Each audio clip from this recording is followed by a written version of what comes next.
Karena terlalu banyak pemahaman baru, persepsi yang baru, kesimpulan yang baru tentang apa itu Injil. Yang artinya apa? Seringkali orang memberitakan Injil hari-hari ini bukan lagi Injil yang Alkitabiah. Bukan lagi Injil yang sudah dilakukan, diberitakan, dan diajarkan sejak dari zaman PL dan juga PP. Bukan ini yang diberitakan.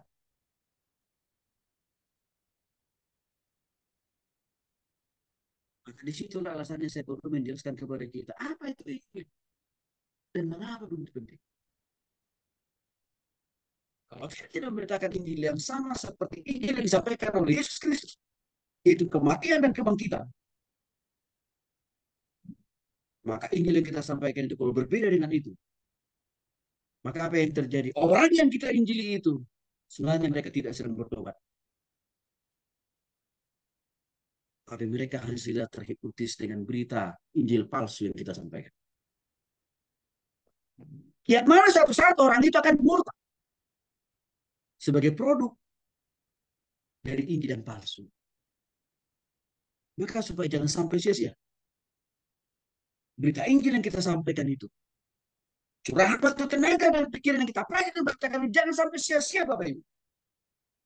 Maka kita harus memahami apa yang dimaksud dengan Injil atau penginjilan itu sendiri. Kata Injil dalam bahasa Ibrani-nya adalah besorak. Ya, dalam bahasa Indonesia artinya kabar baik. Bukan kabar buruk. Apalagi kabar buruk. No. Injil itu berita baik. Kabar baik, Bapak Ibu. Jadi artinya apa? Kalau kita memberitakan Injil, tidaklah langsung sekonyong-konyong rumah kita, gereja kita ditutup, dipaksa, atau kita dibunuh. Enggak, Bapak Ibu. Injil itu kabar baik kok. Karena Injil itu bicara tentang bagaimana orang itu dibebaskan dari kekuasaan dosa, dari penjajahan iblis, lalu dia diampuni, dikuduskan dan disucikan, dipastikan oleh Tuhan mendapat proteksi hidup di dunia dan di surga. Bukankah itu kabar baik, Bapak Ibu? Maka konsep ini harus kita pahami dengan benar supaya kita tidak perlu takut dan tawar hati, apalagi was-was dalam memberitakan Injil. Perlu konsep ini, pemahaman ini kita miliki. Karena banyaknya orang Kristen takut, gentar memberitakan Injil, malas memberitakan Injil Bapak Ibu. Karena ada pemahaman, karena ada konsep dan kesimpulan yang bengkok tentang Injil. Alias apa? Oh, kecelakaan, pembunuhan, penganiayaan. Kalau saya memberitakan Injil, itu berita hoax yang dibuat oleh simbolis. Injil itu kabar baik. Nah, dengan demikian kita tidak perlu takut memberitakan kabar baik itu kepada semua orang, apapun agama, keyakinan, dan suku dan warna kulitnya. Nggak perlu takut, karena kita sedang memberitahukan kabar yang baik yang daripada Tuhan kita Yesus Kristus, supaya kabar yang baik itu dialami, diselami, dirasakan, diterima oleh orang yang kita injili. Kabar baik. Pemahaman ini, waktu saya pahami dengan benar Bapak Ibu, inilah yang membuat saya tidak pernah takut memberitakan Injil kepada siapapun dan juga apapun keyakinan dan kepercayaan orang itu. Karena saya tidak sedang menyampaikan berita hoax, tapi kabar baik. Saya tidak sedang menggantikan agama orang itu. Saya tidak sedang memindahkan keanggotaan kegerejawian orang itu. Enggak. Saya hanya memberitakan kabar baik. Nah, untuk itu Bapak Ibu, saya tidak pernah membatasi diri saya untuk memberitakan Injil hanya kepada jemaat saya. Enggak. Saya begitu senang memberitakan kabar baik atau Injil itu kepada semua orang, entah dia jemaat saya atau tidak. Saya nggak peduli dengan masalah urusan jemaat. Karena saya lebih peduli dengan apa? Bagaimana seseorang itu mendapatkan kabar baik itu. Pengampunan dosa hidup kekal. Karena Alkitab katakan kalau seorang bertobat, seorang saja. Malaikat-malaikat sudah bersuka cita. Tuhan bahagia lihat hidup kita. Kalau ada orang yang bertobat. Minimal satu aja. yang lebih baik.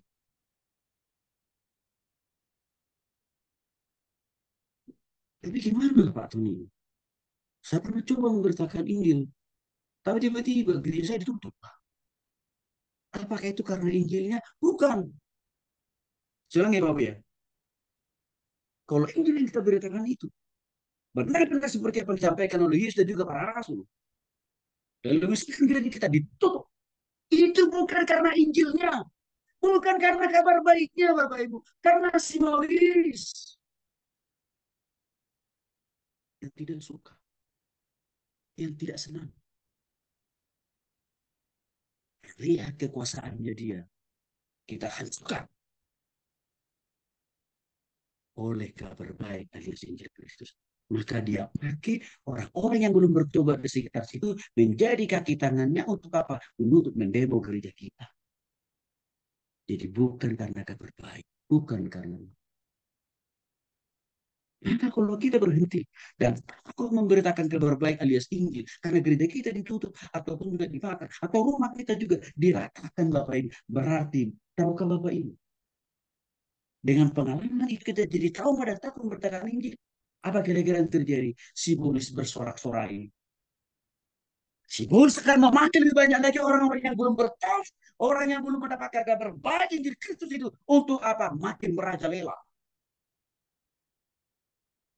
Tidak boleh kita kalah. Tidak boleh kita takut, Bapak Ibu. Nah, saya yang saya jadikan jadi gereja seringkali dilempari.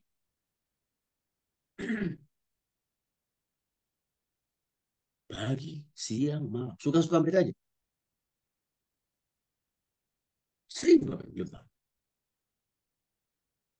Tapi saya tahu ini si boleh sudah mulai terganggu. Berarti artinya apa? Dampak kabar baik. Dampak ini yang sudah saya beritakan. Rupanya sudah sampai ke telinga si Bulis. Maka dia terganggu. Maka saya tahu tindakan yang harus saya lakukan. Tidak boleh makin dulu. Hakim semangat bertakan ini. Lama-kelamaan.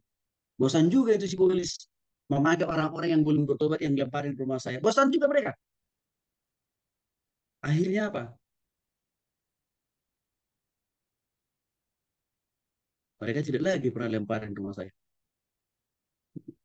Tapi coba Bapak Ibu, kalau saya langsung takut mundur, rumah saya kemungkinan besar bukan hanya dilempar, tapi diratakan total. Bapak Ibu tolong dipahami ini ya. Ini yang kita sampaikan itu bicara tentang kabar baik. Maka dengan demikian, kabar baik itu pasti disukai oleh semua orang kan? Dibutuhkan semua orang. Walaupun mungkin ada orang-orang yang menolak, wajar saja. Karena kenapa? Karena si Tulis masih menguasai hati dan pikiran. Maka untuk itu nggak boleh kita patah semangat, nggak boleh kita takut memberitakan kabar baik. Ada sih kepada siapapun dimanapun, termasuk saya katakan dari lintas suku, agama, gereja, bahkan juga denominasi. Dalam bahasa Yunani, Injil itu disebut dengan istilah euangelion.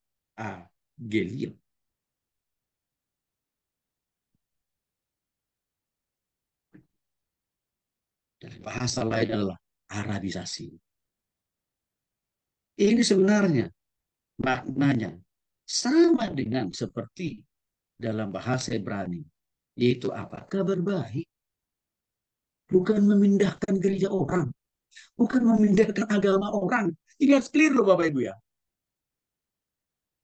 Karena selama ini banyak orang Kristen berpikir Injil itu sama dengan memindahkan agama orang. Jauh banget. Gak ada relevansinya. Injil itu sama dengan saya mencopot jemaat gereja A menjadi jemaat gereja. Gak ada relevansinya. Gak ada hubungan. Kabar baik tidak sudah. Gak ada yang negatif. Bapak Ibu. Justru dengan adanya penolakan.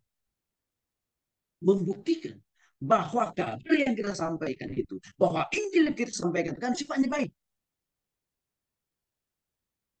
Jadi penolakan itu merupakan wujud konkret bahwa pesan yang kita sampaikan itu memang adalah kabar yang baik, bukan yang buruk. Simbolis. Dia akan diam-diam aja. Lipat tangan, duduk manis, Bapak Ibu. Kalau kabar yang kita bawa itu kabar buruk, dia akan tenang. Dia akan diam. Dia nggak mau nyuruh orang yang belum bertobat itu bakar gereja kita atau tutup gereja kita. Karena kenapa? Ya kita tahu. Lo dan gue sama. Itu kan kira-kira kan Bapak Ibu. Sama kita. Artinya secara tidak langsung iblis itu katakan, ya kamu juga kan sebenarnya perpanjangan tangan saya, kata simbolis itu. Baik saya ganggu kamu. Orang membawa orang supaya tunduk dalam otoritas dan juga pengurusan saya. Karena yang kita sampaikan itu kabar buruk. Dosa kan? Mereka Bapak Ibu. Justru kalau dalam pemberitaan kabar baik pemberitaan ada tantangan atau rintangan, ada hambatan atau halangan, itu membuktikan berita kabar baik yang kita sampaikan, Injil yang kita sampaikan berbeda dengan berita hoax, berita palsu yang dibuat yang disiarkan oleh si Boris. Ini harus kita pahami Bapak. Walaupun saya katakan tadi hari-hari ini ada banyak orang mengurangi esensi daripada kabar baik atau Injil itu dengan meniadakan Yesus sebagai Tuhan, menggusur Yesus sebagai Tuhan dan Juru Selamat. Betul Alkitab, firman Tuhan satu-satunya. Menghilangkan konsep anak Tritunggal supaya bisa diterima oleh orang lain alias tidak ditolak. Dan itu bukanlah Injil yang sejati. Bukan. Itu Injil palsu. Bahkan tidak masuk kategori Injil. Itu berita hoax kok. Memang pengikut mereka lebih cepat bertambahnya. Karena kenapa? Karena isi berita yang mereka bawa sama dengan isi berita tidak lain tidak bukan adalah berita yang dibuat oleh iblis. Jadi sesuatu hal yang wajar sebenarnya. Kalau dalam pemberitaan Injil ada penolakan, ada halangan, ada hambatan, wajar. Karena berita yang kita bawa, Injil yang kita bawa beda kok memang dengan berita yang dibawakan disampaikan oleh si Paulus Bapak.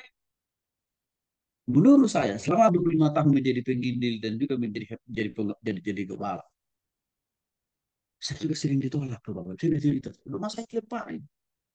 Bukan hanya batu, pakai batu. Tapi dilemparin. Saya api. Apalagi kalau sudah mau menjelang hari-hari besar mereka. Udah tuh. Api pun akan banyak berterbangan ke atap rumah saya itu.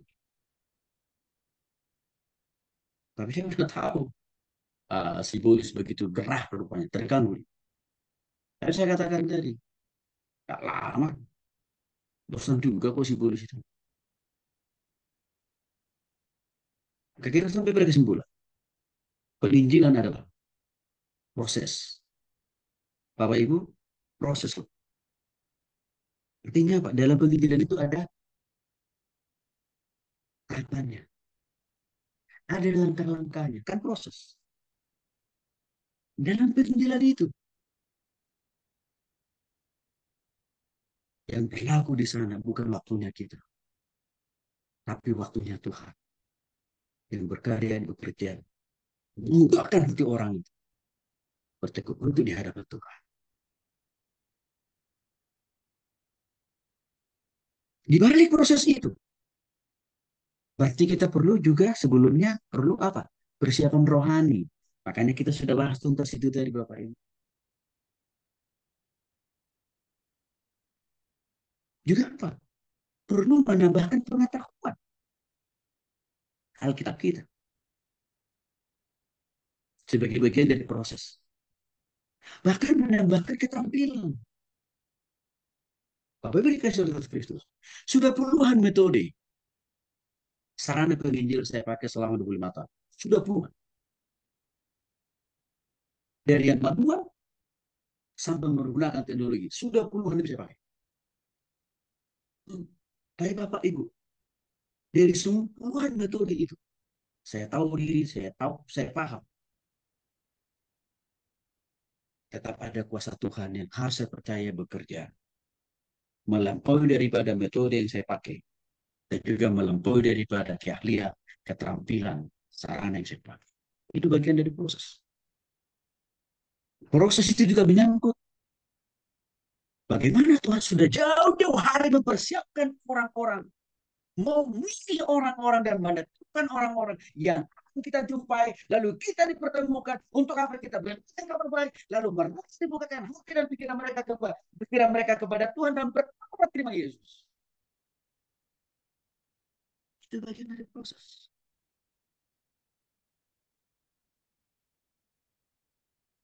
Dari memberitakan kabar baik. Apa esensi? Apa makna? Apa inti dari Injil yang mau kita sampaikan?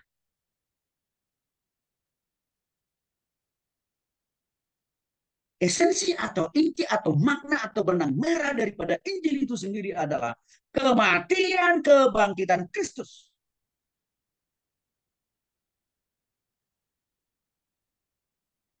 Dua hal ini yang paling esensial.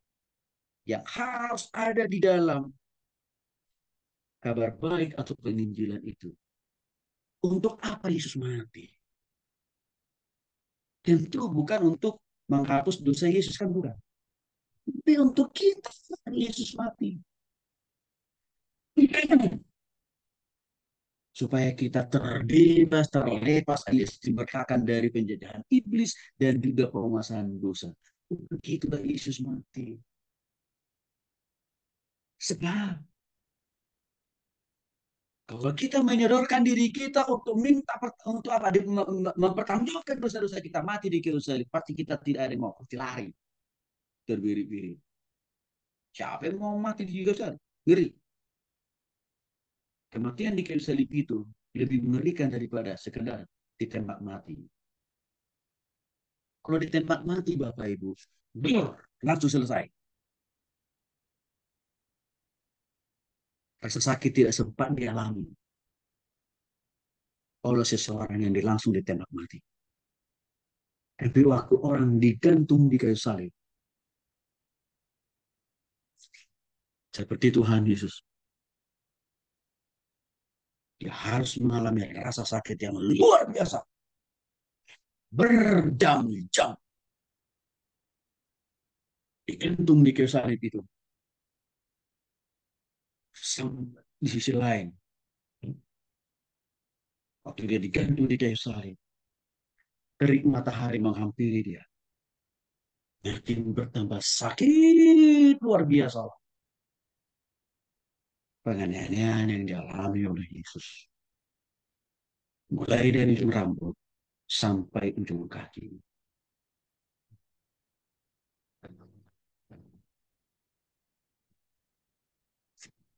Penyiksaan, kengerian yang paling luar biasa ini, itu yang dipilih Yesus. Bukan langsung ditembak mati. No. Kenapa Yesus memilih jalan itu? Karena tidak ada di antara kita manusia yang sanggup mengikuti prosesi seperti itu untuk mempertanggungjawabkan dosa kita. Yang kedua, kalaupun ada di antara manusia mau mempertanggungjawabkan dosanya dengan mati di kayu salib, itu juga tidak ada manfaatnya, alias tidak bisa juga menghapus dosa orang itu. Karena kenapa? Orang itu juga lah orang berdosa. Tapi Yesus tidak pernah bernoda dan berdosa, Bapak Ibu. Arti kematian harus kita jelaskan. Yang kedua, harus juga di dalam kabar baik penginjilan itu kita sampaikan untuk apa Yesus bang. Apa maknanya itu juga. Kita banyak menjelaskan kepada kita. Bangkitan Kristus itu artinya apa? Kita move. dari keterikatan dosa alias kita dibebaskan dari penjajahan iblis dan juga penguasaan dosa. Itu harus sampai itu kepada orang kita ini. Kita sampai. Karena kita kasih juga memiliki arti dan makna. Bahwa kita tidak boleh lagi menyerahkan totalitas hidup kita dari ujung sampai ujung kaki. Tidak ada dikuasai dikendalikan oleh iblis dan dosa. Tapi harus terus hidup bagi Kristus. Ini harus sampai pesan ini Bapak Ibu. Inilah esensi daripada Injil yang orisinil Bapak Ibu. Dan itu harus ditindaklanjuti dengan apa? Diri kita sendiri. Harus dalam pimpinan dan kuasa Roh Kudus. Waktu memberitakan Injil. Waktu menjelaskan tentang makna kematian kebangkitan itu. Kita sendiri harus dalam pimpinan kuasa Roh Kudus. Artinya Bapak Ibu harus mengalami pertobatan, kelahiran baru, hidup dipimpin oleh Roh Kudus. Sehingga dengan semua itu, Roh Kudus akan maksimal bekerja dan berkarya dalam diri kita. Sasaran daripada kabar baik atau Injil yang kita sampaikan itu siapa? Orang berdosa. Terserah apapun agamanya, sukunya, warna kulitnya, kewarganegaraannya, dan juga terserah apa nama gereja atau sinodenya. Mereka menjadi target sasaran fokus daripada pemberitaan Injil alias kabar baik yang akan kita sampaikan.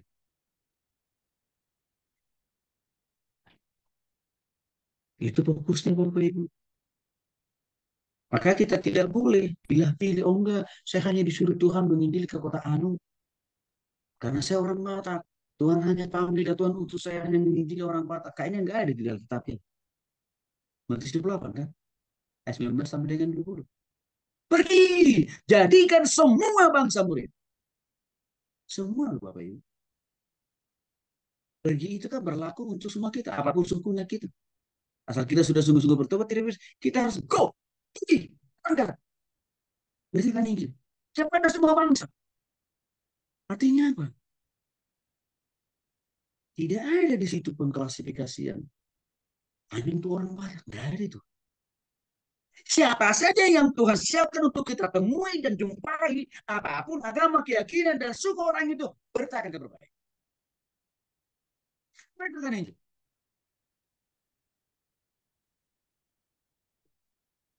Karena mereka butuh kabar baik itu. Untuk membebaskan mereka dari kuasa penjajahan iblis dan juga dosa.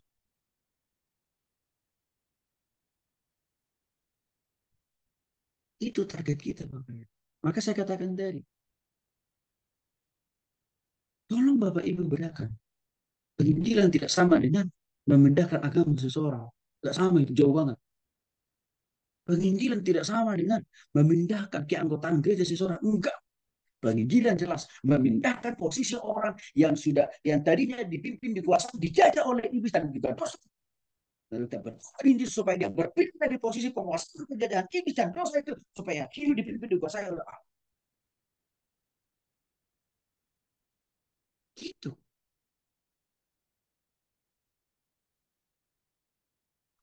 Jadi ada hubungannya dengan pindah agama. Ada hubungannya dengan pindah gereja enggak ada. Pemindahan dari posisi mereka dari penguasaan penjajahan iblis dan dosa.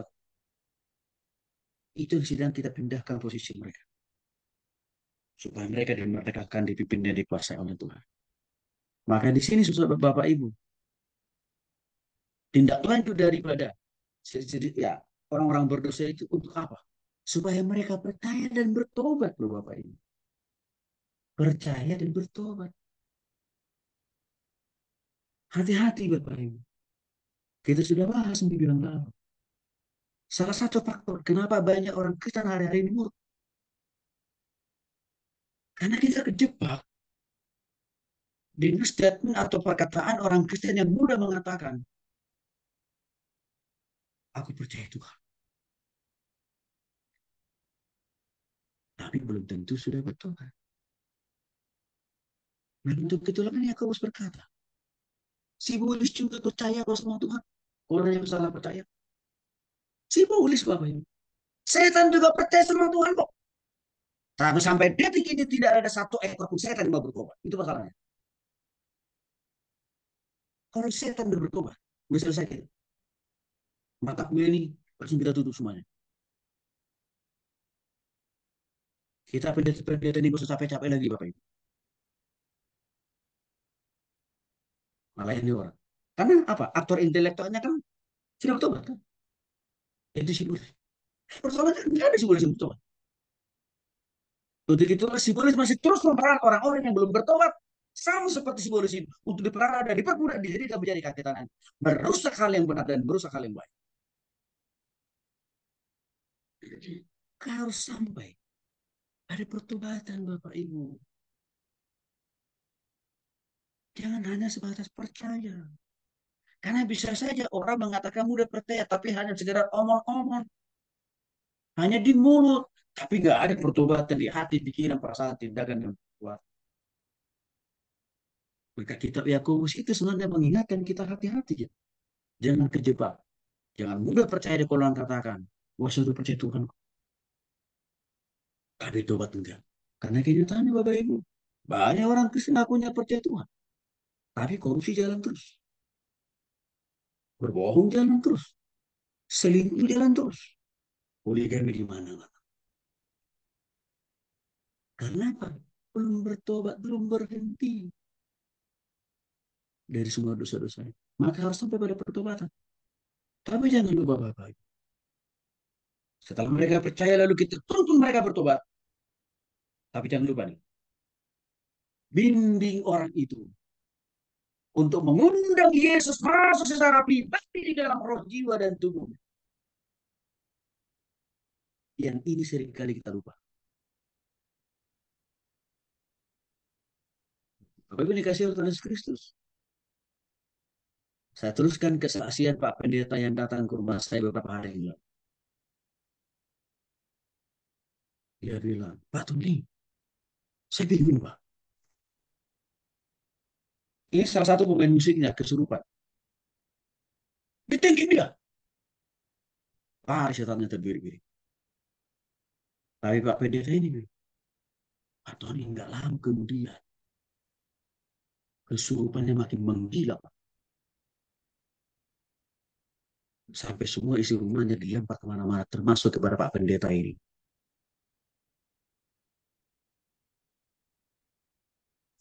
Apa yang terjadi dengan pengalaman itu? Bahkan Bapak Ibu tahu, lama-kelamaan, si pengerjanya ini yang sudah pernah dilayani dengan pelepasan, dia menghancurkan gereja itu sehancur-hancurnya. Sampai Pak Pendeta ini tersingkir dari gereja yang sudah puluhan tahun dia bangun.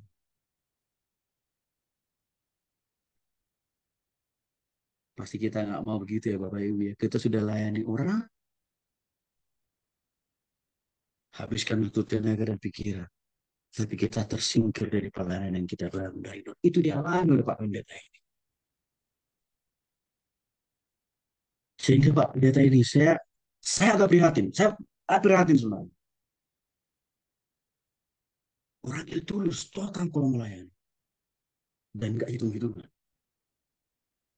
Dia jelaskan ke saya, betul nih, gereja butuh darah, saya kasih.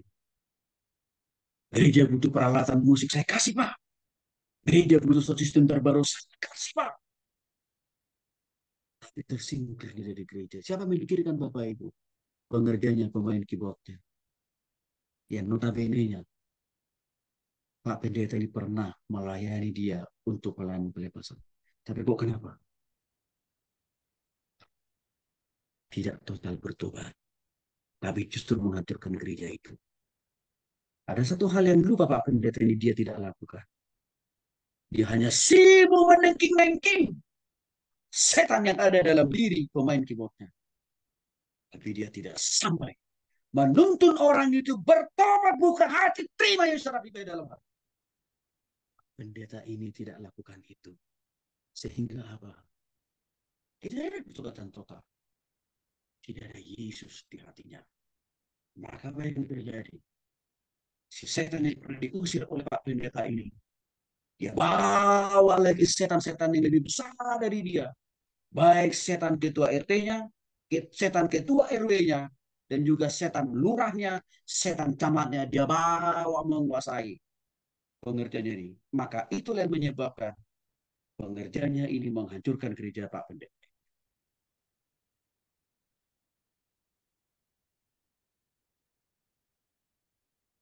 Karena tidak dituntun si orang-orang lain ini sampai pada bertobat terima Yesus secara pribadi dalam. Bapak Ibu ini perlu kita perhatikan. Harus sampai pertobatan. Harus sampai pada penuntunan orang itu berkata di hati dan di mulut dan di pikiran. Tuhan Yesus, saya membuka hatiku. Saya mau terima Engkau sebagai Tuhan dan Juru Selamatku hari ini sampai selamat. Apakah sudah selesai PR kita sampai di situ? Tar dulu, masih ada. Kalau mereka sudah bertobat terima Yesus, motivasi mereka, dorong mereka untuk juga komitmen dan setia supaya mengalami pertumbuhan dan kedewasaan rohani, bahkan semua hal dalam hidup. Artinya perlu ada penggembalaan atau pemuridan. Bapak Ibu dikasih Tuhan Kristus. Seringkali kita sudah berhenti hanya pada tahap menginjili orang untuk bertobat terima Yesus. Lalu kita bebaskan dan lepaskan dia. Tidak lagi kita kasih hati, waktu, dan tenaga pikiran. Menggembalakan dan memberikan. Apa yang terjadi? Tidak mengalami pertumbuhan dan kedewasaan rohani dan karakter. Akhirnya apa? Orang ini akan tetap menjadi troublemaker di gereja kita. Dan dia bisa jadi pengrusak di kemudian hari. Maka langkah penggembalaan alias pemuridan itu perlu Bapak Ibu. Saya tidak hanya menyediakan waktu untuk menggembalakan atau memuridkan jemaat saya tiap minggu Bapak Ibu. Orang-orang saya injil, keluarga-keluarga, ya, itu tetap saya follow up.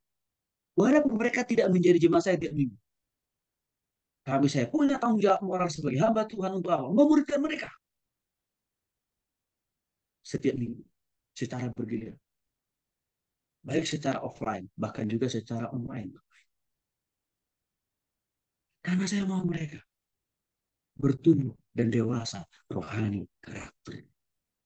Supaya tuntas kehidupan lamanya. Jangan lupa ada lagi pada kita yang kemudian. Dorong mereka untuk ambil bagian. Dorong mereka untuk juga punya hati dan punya beban. Untuk kembali melayani Tuhan. Alias apa? Memberitakan Injil. Kabar baik yang sudah pernah mereka terima. Kabar baik yang sudah mengubahkan, memperbaharui dan memberkati mereka.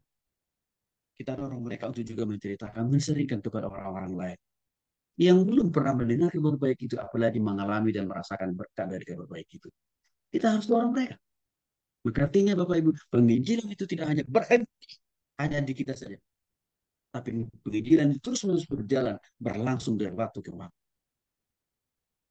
Maka kalau ini kita pahami, ini kita lakukan kepada jemaat kita Bapak Ibu. Maka sebenarnya untuk Bapak Ibu sebagai gembala-gembala, tugas cari jemaat itu bukan hanya tugas kita. Tapi juga tugas jemaat-jemaat yang sudah kita injili, yang sudah kita kembali. Kalau kita konsisten melakukan ini, sebenarnya tugas kita sebagai pendeta juga sudah diambil alih sebagian dari jemaat kita. Tapi jangan lupa, kalau jemaat kita sudah punya hati semuanya menginjil, jangan juga kita menjadi hanya tinggal menjadi pembawa syafaat. Tidak boleh. Kita juga harus konsisten melakukan penginjilan sendiri. Karena mereka pasti melihat keteladanan